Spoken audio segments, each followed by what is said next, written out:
Sir, ano nangyari? May nakaaway na saksak. Nasaksak ko. Oo, may butas sa tiyan. Lumalabas ang dugo. Nasaksak. Ay, sino mo sumaksak?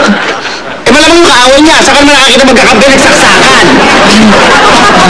Magkamag-anak ko ba kayo? Ako? Oo. Tanong mo kung ano yung favorite color ko. Ako talaga pag-usapan. Siya yung pag-usapan natin. Siya yung nasaksak eh. Sige. Ilan mo ba yung tama niya? Isa. Isa lang.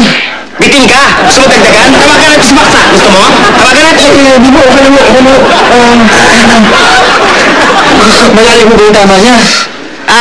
Bantayan mo, kukuha ko ng ruler. Ano ba?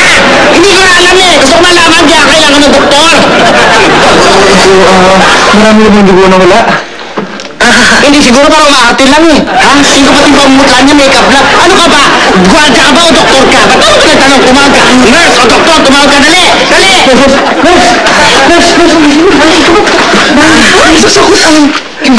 Ano yung bang nangyari? Emergency ho ba? Ay hindi, magdodonate lang kami ng dugo. Sayang ang dami.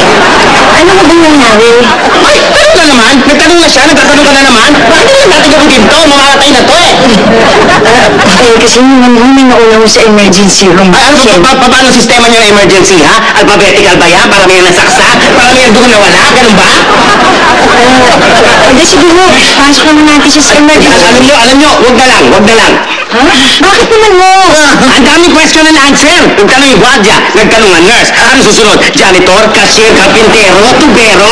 Bago totoong doktor, pupunta na kami sa hardware. Bibili na ako duct tape. The duct tape ko na saksak niya para magtagal pa ang buhay niya. Kesa hintayin kayo.